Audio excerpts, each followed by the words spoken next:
The end of Parshat Yitro ends with certain laws having to do with the Mizbeach. An altar of earth shall you make for me, and you have to be careful not to put any type of metal on the Mizbeach. And then the last pasuk is, you shall not ascend my altar on steps, so that your nakedness will not be uncovered upon it. And these two halachas are very fascinating because they teach us much more than the metal and the way we walk on the Mizbeach. Let's learn together Rashi on this last pasuk of making sure you shall not have steps on the Mizbeach. Source 3b. With steps, you would have to lengthen your stride, though not actually reveal any nakedness, since the Kohanim wore linen pants. But a long stride is similar to uncovering nakedness, whereby you'll be acting towards the stones with disrespect. It's not respectful to walk in this way with the stones. Even though you're wearing pants, it's a lack of respect. Rashi then derives an interesting lesson from this mitzvah. This matter can be extended to a kal v'chomer. These stones have no awareness and are not capable of becoming upset when mistreated. Yet the Torah nevertheless states that since they serve a purpose, you must not act towards them with disrespect. Your friend or acquaintance who is made in the image of your Creator and becomes upset when mistreated, all the more so you must not act towards them with disrespect. So we have two questions. Okay, we have a lot of questions, but there are two questions that we're going to raise. One question is found in source number 4. I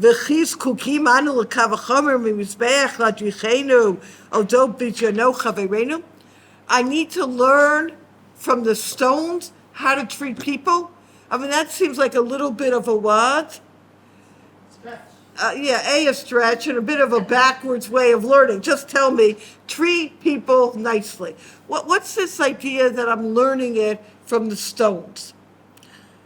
And obviously we can't leave a stone unturned, and we have to try to uncover that. Okay, we know that. And we have another question, and that's in 3a. Lama yismicha Torah savzeh l'kabbalas Torah. It seems almost anticlimactic to the parsha of receiving the Torah. Here we get the Torah, and I would have thought that this parsha would end, and they saw they heard the sounds, they saw the voices, and they had the fear of God on them, and the end. We're learning about the altar and the way you walk up the altar. That's the way the parsha ends. There must be a reason why the parsha of the Aseret HaDibrot is ending with this halacha, and we need to understand why. We're going to take a look at this on 3 different levels, and obviously the question, which is the question we ask ourselves, is what relevancy does this have for our lives? Because if we don't have that, then we have what? We've missed the boat. Okay. Idea number 1, why does the Torah end with these things? So this is both Rav Wolba in source number 5 in Shirei Chumash, and the Rav Sher Zatzal Leket Sichos Musar in source 6, is that these halachas are coming to explain the Aseret HaDibrot. Let's explain. One of the Aseret HaDibrot is lo tirtzach, don't murder. Well, murder is not just black and white, don't murder. Not having any iron on the Mizbeach is teaching us the sensitivity we have with anything that comes in contact with metal.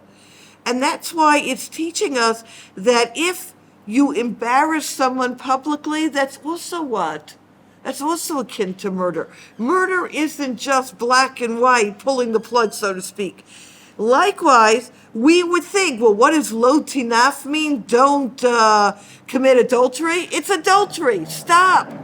There are all these nuances of tznius. There are all these aspects of the way we relate to other people, the way we even walk up the altar that has to be done in a modest way. These are all aspects of what the Aseret HaDibrot about. In simple English, we shouldn't be fooled that the Aseret HaDibrot are these black and white commandments as we learn them. Understand that Torah has multi-layers to it, and that's the beauty of Torah, this aspect of refinement, this aspect of sensitivity. Let's take a look at this model of Rashi. If you have to treat the stones with respect, you'll treat people with respect. So let's take a look at an essay from Rav Belsky Zatzal, where he says, these stones in 7 Gimel do not simply serve a purpose, as Rashi says. They're sanctified with the Kedusha of HaKadosh Baruch Hu's house. Right? Why am I not allowed to treat these stones with disrespect? These aren't these stones that are outside. These are stones that were chosen to be on the altar. Of course I'm going to treat them with what? With respect. Down the block, we can say this here, Baruch Hashem, the Kotel. Right? Those aren't just stones. Those are stones. And there's a difference between stones and stones. I mean, obviously. Unless you're stoned, then you won't know differently.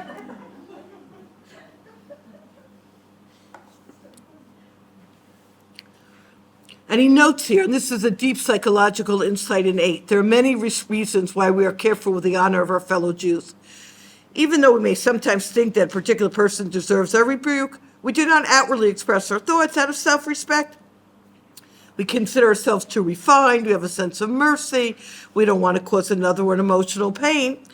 And these otherwise acceptable reasons for acting with respect for another may nevertheless conceal an underlying attitude of disrespect. A person's sense of his own dignity and refinement, respect for social norms, or even the importance that Torah places on preserving the honor of a fellow Jew, do not of themselves prevent a person from being prideful and conceited.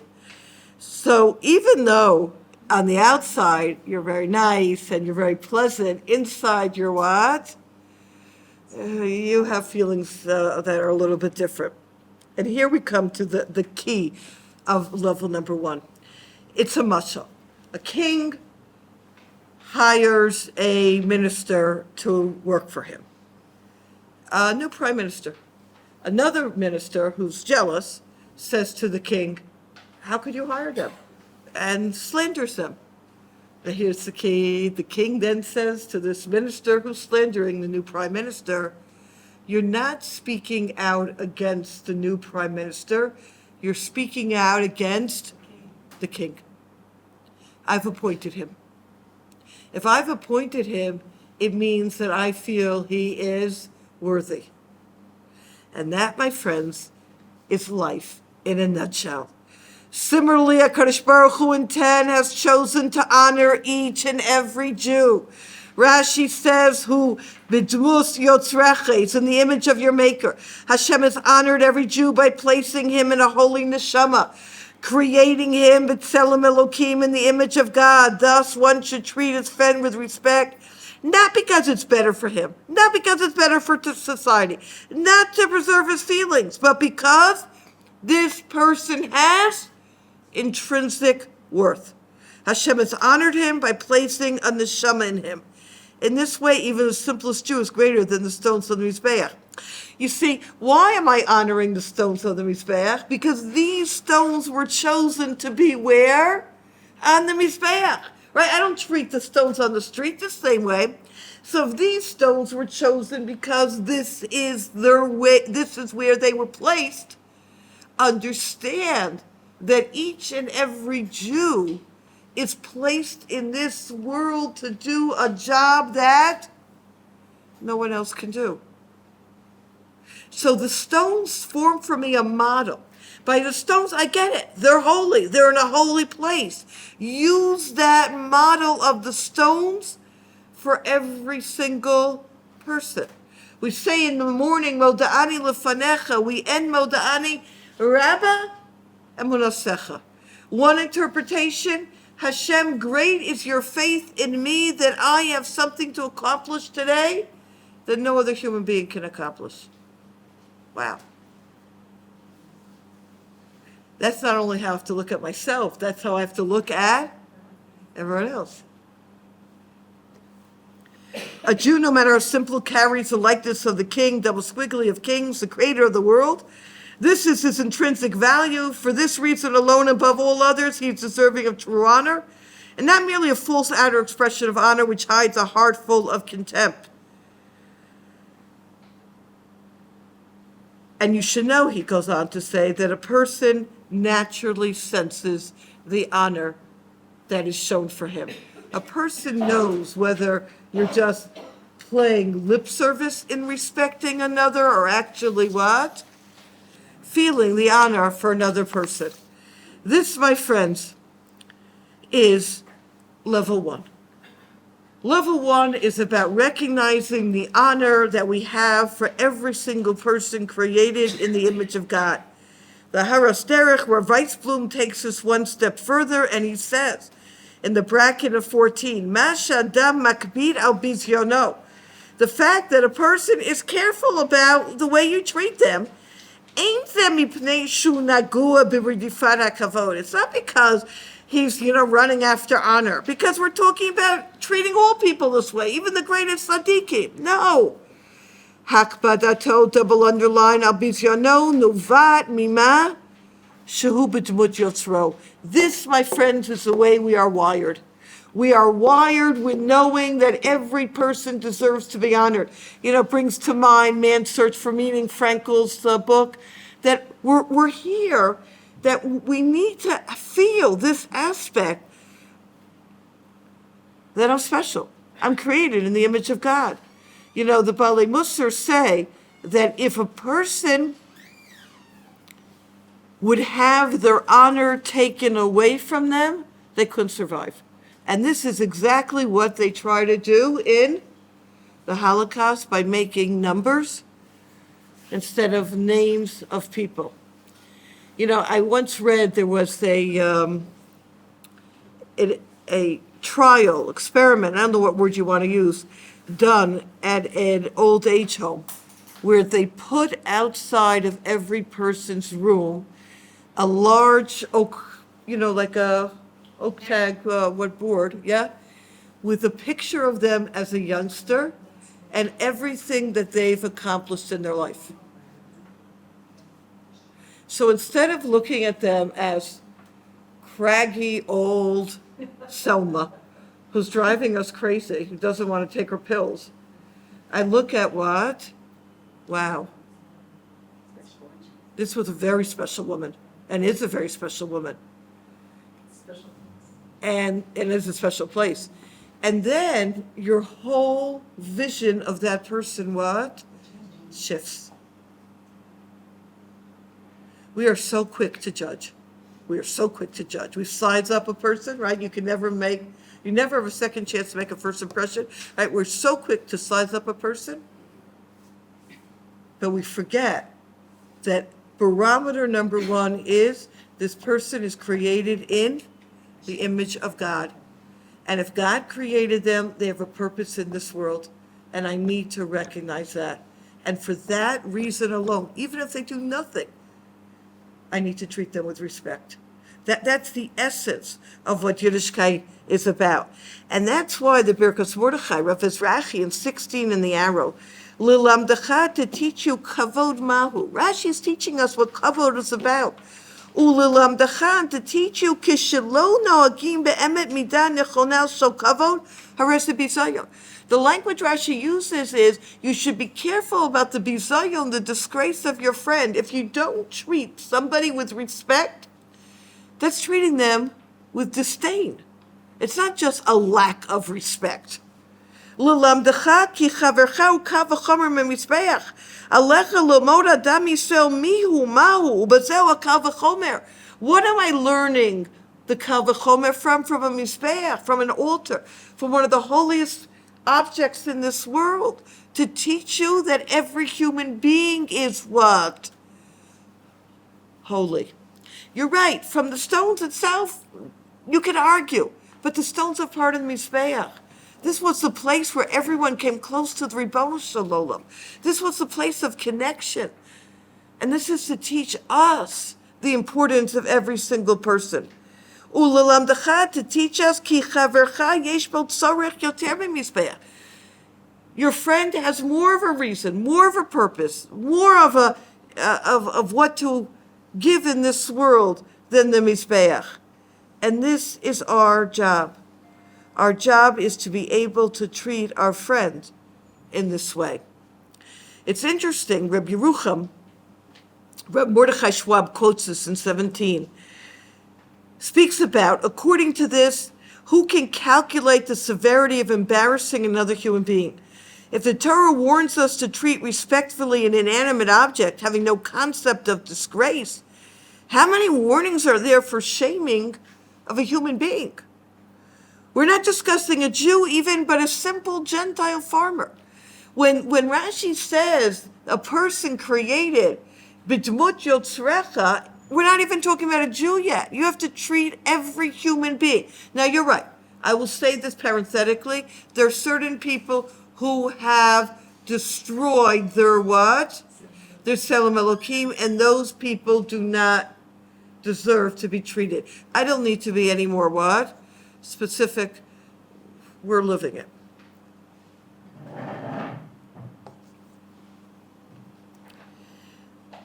But most people are giving to this world. Farmers, people involved in, in China for making everything that we own, right?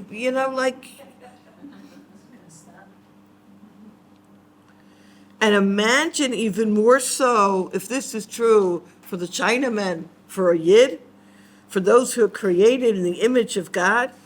And he says, and this is, I think, so staggering in the end of 17, the calculation is entirely jarring, from stones with no intelligence to non-Jews who care, being created in Hashem's image, and finally to a Jew and a friend. Can you not picture your friend standing there and screaming, "Respect me. Do not embarrass me. Recognize what I have to say. Think of how many averos and warnings are there regarding such disrespectful and disgraceful behavior." It's staggering. Let's put this into English. They tell many stories of both Rav Yaakov Kamenetsky, Zatzal, and other of the Gedolim in America, that they would be very careful to tell their drivers that this is before Easy Pass. I'm dating the story by a few decades.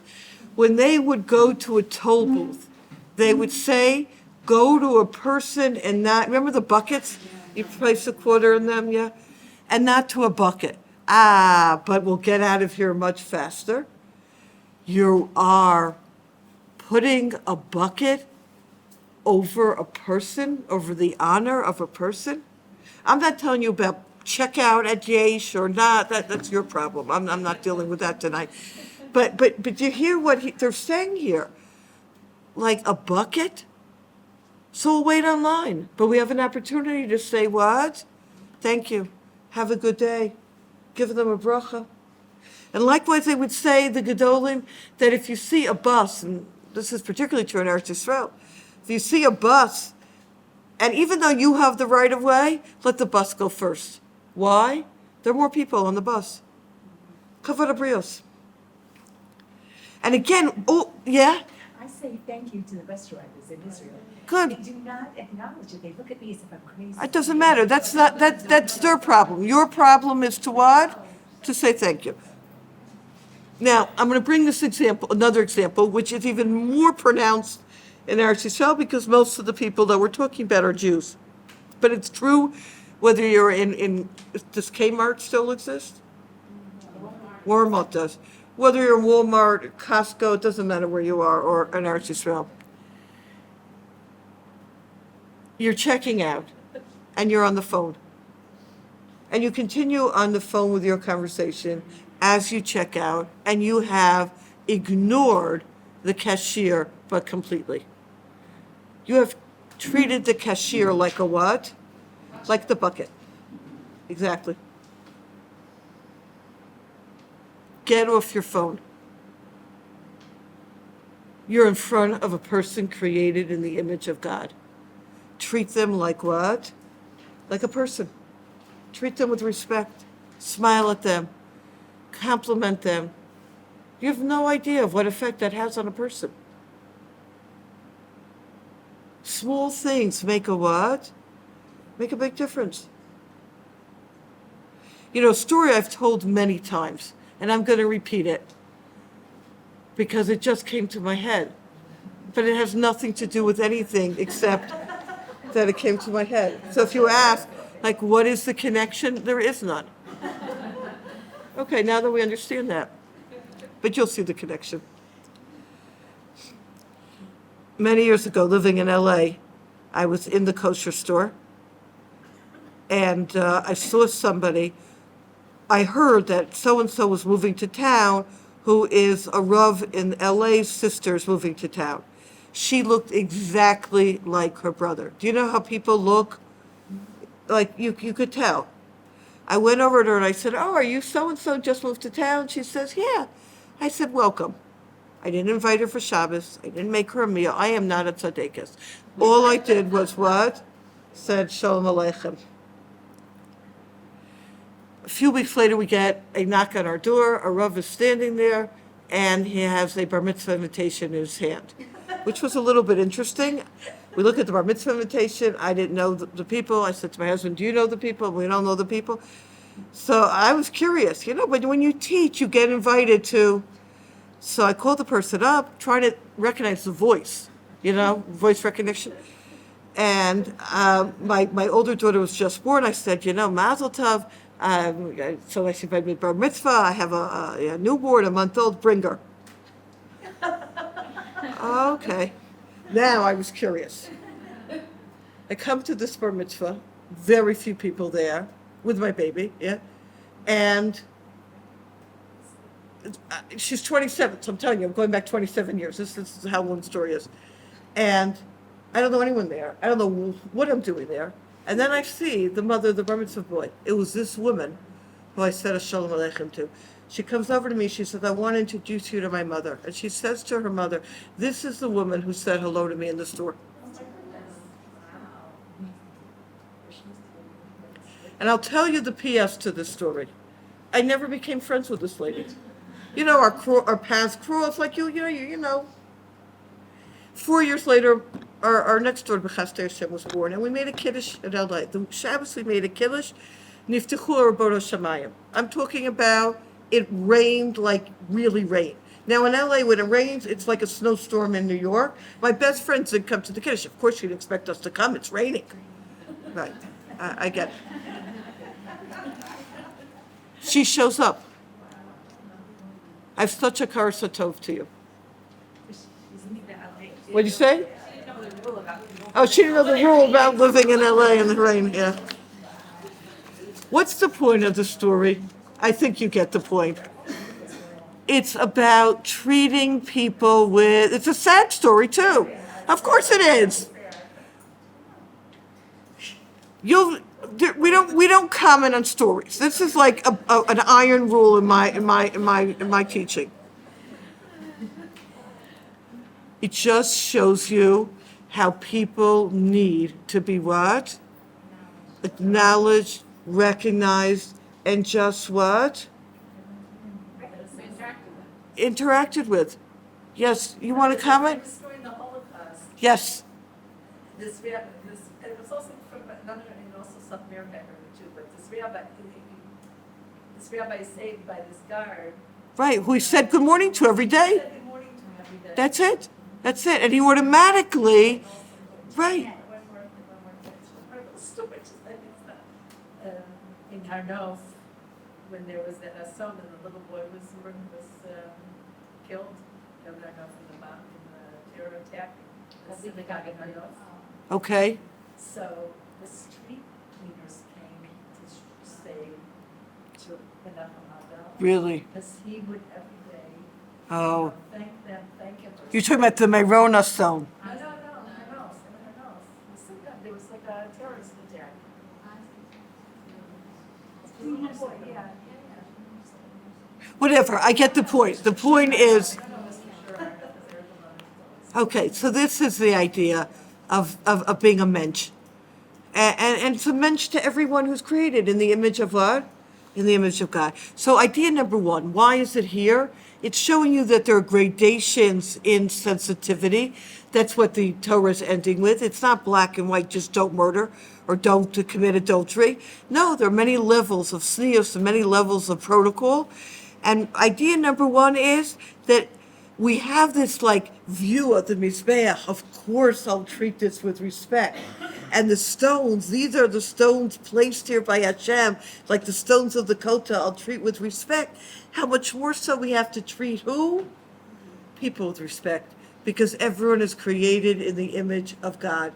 And that has to be our purview walking around this world. That's idea one. Idea number two, or level number two, will begin in source number 18. Where again, Rabbi Yerucham Das Chochmah Musar points out, in the arrow in 18, Koach HaMeshachek Shel Adam Hui Shelo L'Rameim V'Shelo L'Hader Shelo L'Akir Maila. The downfall of a person is not to recognize gifts that we have in front of us. Eino marich umachshiv shum davar, not to appreciate anything that we have. Hakol nasa kal umezuzal beinav. Everything is just flippant in their eyes.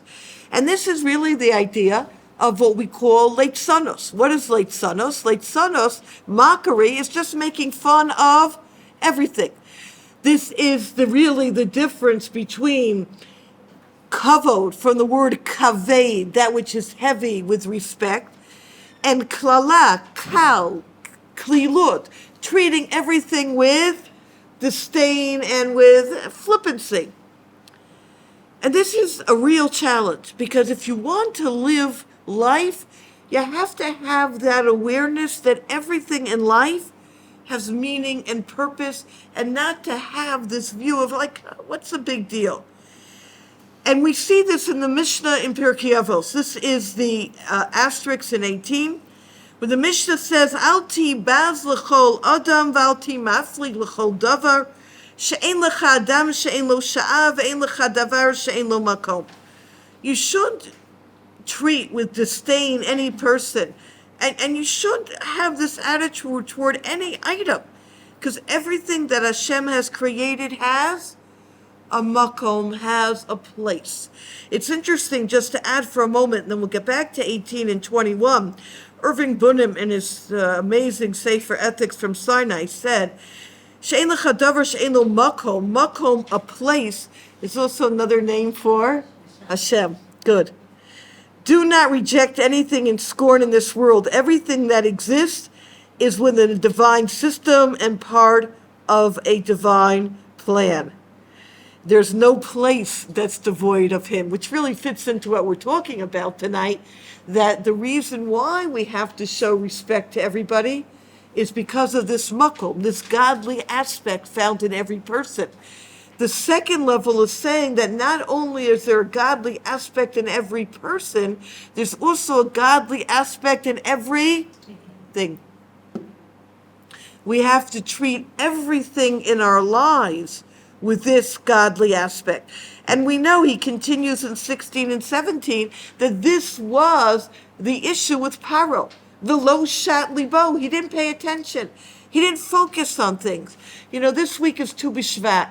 This enables us to look at fruits, not just as fruits, but when you set up that Tu B'Shvat table, wow, the different colors and smells and textures and tastes. It's a day of appreciation. It's a day of not taking things for granted. That's what Judaism is about. Like, who else has a holiday for fruits? You know, like... Okay, we could comment on that. But we do, because we appreciate everything. Because everything in this world has purpose, has value. In fact, the Sfarim say, when you say the bracha Melech HaOlam, you should think that the Ribono Shel Olam, the Melech HaOlam, the master of the world, has put this very item for you, and has literally, you know, you're the apple of his eye, Kivyachol. He has designated from when great-great-great-grandpa Appleseed tree was being planted, that this great-great-great-grandchild apple will come off the tree. And here the apple doesn't fall far from the tree, yeah? And you were going to pick up this apple in Yesh and you were going to eat it. It's Melech HaOlam. He's designated it for you. That's the way we have to look at this world. There's nothing random. Why you ate this, why you were here, why you're experiencing this, everything has purpose. And that's why he notes, I'm on the bottom of 19 where there are like lines there. למדים אנו מכאן גדר הדברים, איפה מתחיל הגדר של מנהג ביזיון במצב של דומם. How do we ensure that we don't treat a person in a way of being, disrespectful? It starts with the way you treat the domain, the inanimate. If you're going to be treating the inanimate in this type of way, it's no wonder that you're going to then treat people in this type of way. You have to first and foremost build your sensitivity to everything around you. He says, and this is fascinating, he says, Lo kamoshim or golim b'nitinat kavod la'asir takova b'kavod sheb'sheker yisodo. We're talking about real honor here, not those who just tip their hat, and that's their way of being polite. I'll just add here, this has nothing to do with anything, but it's an FYI. There's a difference between Litvish black hats and Hasidic black hats. And I will tell you what the difference is. Litvish black hats have a knetch. They have a bend, a pinch. That's the word I'm looking for. A pinch in the top of the hat. Because they would use that to what? To tip their hat.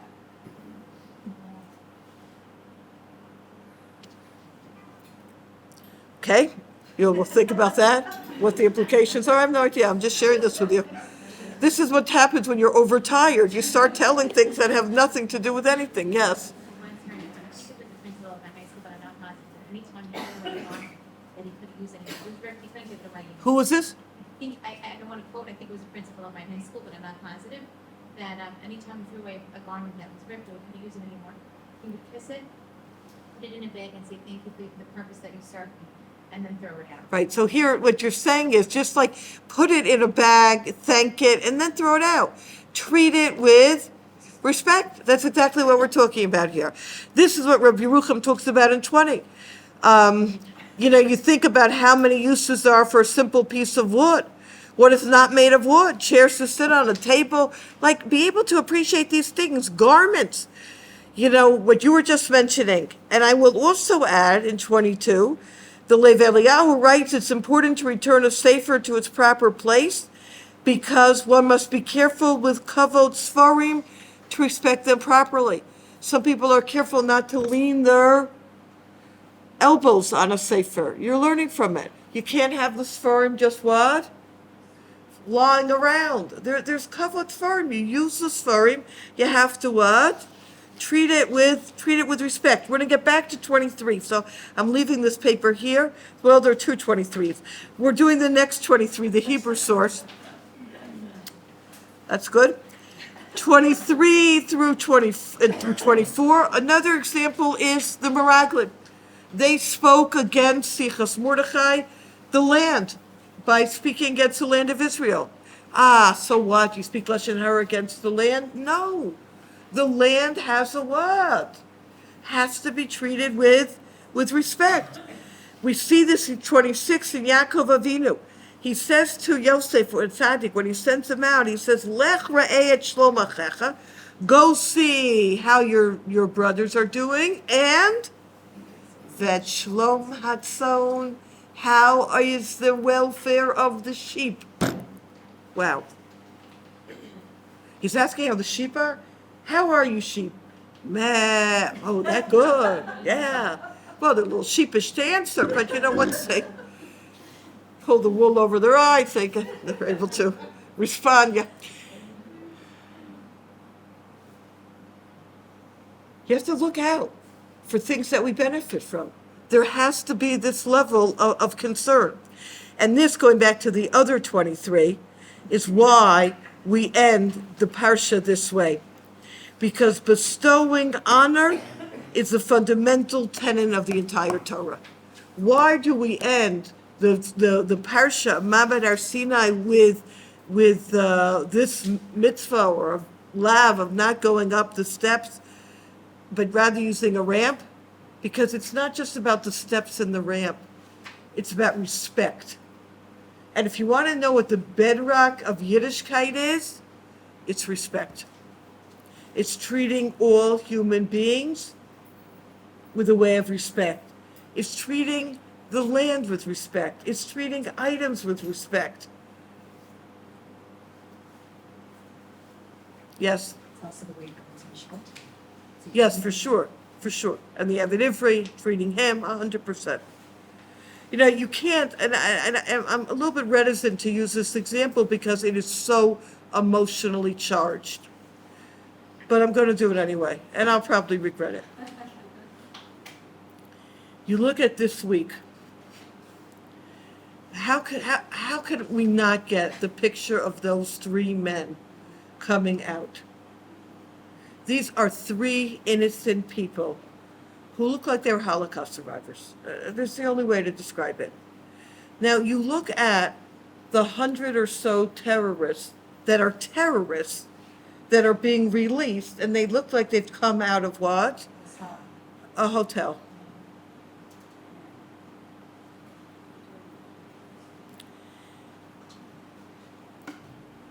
There's something about Jews. I am not commenting, I'm just noting. Human dignity, human respect. And I want you to know we have to walk around with a certain amount of pride that we are part of a group of people who know what human dignity is about. You wanted to add? I was going to say that the son of Hamas wrote a book, Yosef, he's an Arab. He ended up working for the Shira, got a lot of those people in jail. He's in America today. He says, it shows to me how much you value people. And you're willing to give a trade. To make a trade, the value of every human being. Do you mind to get me water? Thank you. Sar Hamashkim. Thank you. That is every Jew is it's a world. It's not just a person. And you're right. That's how we feel. That's exactly it. What'd you say? How does the world not see? How does the world not see this? People who look like they came out from a hotel versus the. How does the world? Did she just ask how the world doesn't see this? I wasn't quite sure I heard the question. I didn't think I heard that question. Now, thank you very much, Robin. Now, well, I'm not going to. I finished the comment. Thank you. I will make mention, just because I want to be intellectually honest, and then I want to bring the second level a little bit down into our lives. And that is an idea we've learned before in the Pnei Das, Rav Blach, in 27.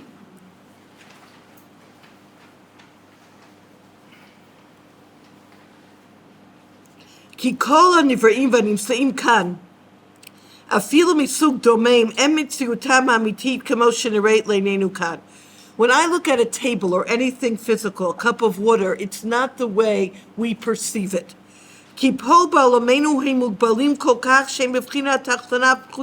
This looks like a cup of water to me.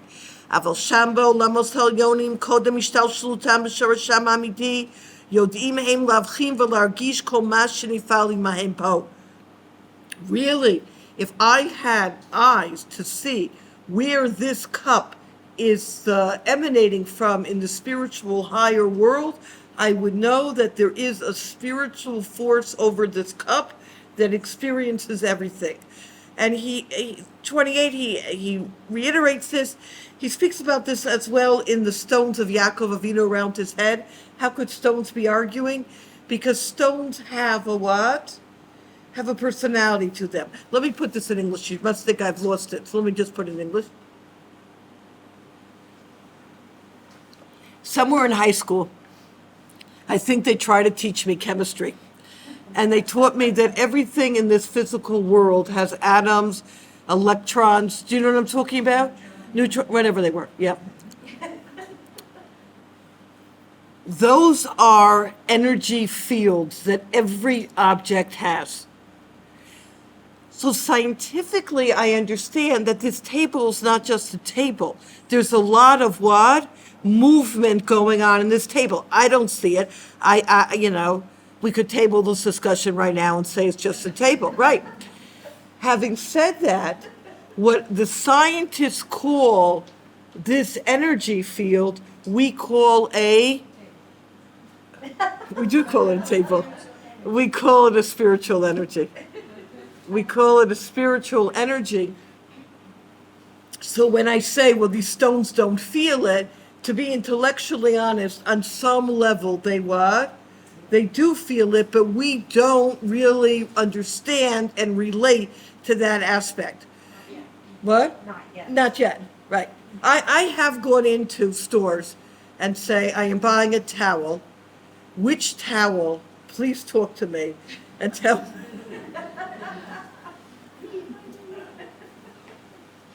They speak of different materials have different, I once read an article, give off like a different frequency. Different material give off a different frequency. Listen to what this young lady's saying. I don't know. I told a scientist once and he like rolled his eyes at me, so I don't know how, and that wool and linen give off the highest frequency, Really? but if you put them together, they cancel each other out. Wow. They're made out of wool. Wool and linen. Like, Wow. together, they cancel each other out, and they're the highest frequency. I don't know. Wow, that's very intense. Okay, my friends, what did you learn tonight? I don't know, but something about energy. I want to bring this down to the world of the practical, my friends, and that is, again, being sensitive to the physical, particularly things that we benefit from, back to our table. And an important aspect of this in source 30, 29, and 30, we find that Chazal were stringent regarding mistreating food, and this is because of the vital purpose that food serves. Our lives depend on food, how much one respect food and honor it.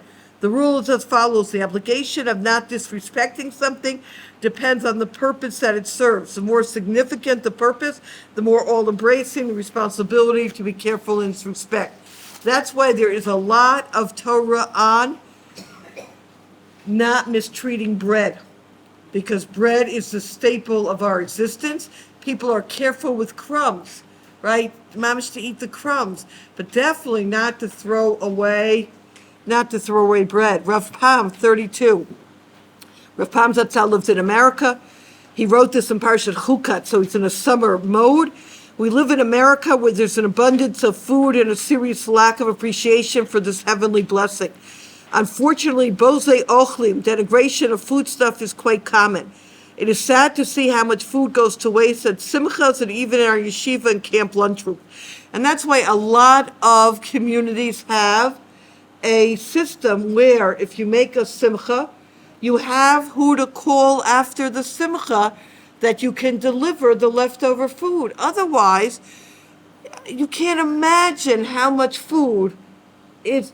You know where you see this a lot is weddings. Most people do not stay for the main course. Did you know that? Statistically, they eat the salmon. I didn't ask you if it was nice or not. This is not political commentary. You're into nice tonight and made things look. You're right. You're right. You're right. It does bother me because if you're inviting somebody, if you don't want to come, so write down a letter coming from the host, tell the person, but to not stay for the. When you're paying 100+ shekels a head, what'd you say? And there's too much food on the plate. Okay, good. So you get the basic idea of that there's a lot of food that is what? Wasted. It's not so simple. It's not so simple. The Gemara's Principal of our school in America is a Holocaust survivor. the principal of your school in America was a Holocaust survivor. Garbage can, pick out the food and show it to the kids. Say, this is what we're eating over, and it really made an impression after a while. The kids really loved it.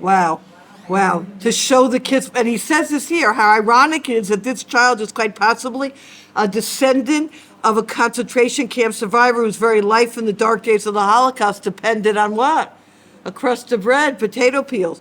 The Gemara says one is not permitted to feed an animal food fit for human consumption, because as Rashi explains, it's denigration of Hashem's blessings who granted these foods to human. We just had Shira where we gave the birds food. It's a big halachic discussion. What you feed the birds. It really should be bread that you were going to allow to rot in your freezer, not just good bread. You have to be careful. Similarly, the Shulchan Aruch criticizes throws kernels of wheat before a chassan and a Shabbos ofra. To throw pekalach filled with raisin nuts, candy, and other types of nash at the chassan or bar mitzvah boy. Here too, care must be taken not to use food that will become inedible when the flying bags split open and their contents spill out on the floor of the shul. Eventually, the food gets stepped on, leading to bizui ochlin. How careful we have to be. So this, my friends, is idea number 2 for tonight. Idea number 1 is if the stones of the Mizbeach have a place, every Jew has a place. Really, every human being has a place until you've really messed it up. And we have to treat people with respect. And that's the message. That's the message for us. The Torah has many gradations of sensitivities, and this is why it ends that way. Second idea, we end Maman Har Sinai in this way because sensitivity and respect is the ABCs of Yiddishkeit. It's not just people. It starts with how we treat what? Things. You know, you're mad at your computer. Okay, I get it. You don't have to kick it. You know, and start, yelling at it. That's you a lot of favors, like a little bit of respect. Here's the third aspect for tonight. Notes Rabban Sion Fire in source 33. Why do we end the Torah this way? Gam in the bracket. Gam l'matara al yonah ein la'agia b'emseim sulim. A person could say, I'm offering on the Mizbeach, I'm offering on the altar, so it doesn't matter how I get up there. What matters is what? That I'm serving God. What do we call this? And to justify the means. It's about the ends justifying the means justifying the end. And the bottom line is, no, it's not just about serving on the altar. How do you get there as well? It's process as well. And that's what the Torah is teaching you.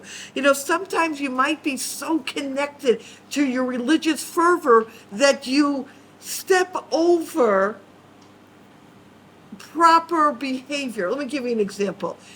A man is late for mincha. So what does he do? He parks on the sidewalk. I don't know if you've ever seen this. It's pretty common here. A woman with a stroller has to go where? On the street. Well, what difference does it make? I need to make mincha. I'll tell you it makes a difference. You are what? Causing people, or people will triple park. I'm just going in for what? A minute, and I'm doing a mitzvah going in? At whose expense? People have Simchas Beis HaShoeva till 2 a.m, and they're singing off their head. And it's in a community where people want to sleep. But I'm doing the mitzvah of Simchas Beis HaShoeva. Not at the expense of people's sleep. This is again what we're talking about, what Yiddishkeit is all about.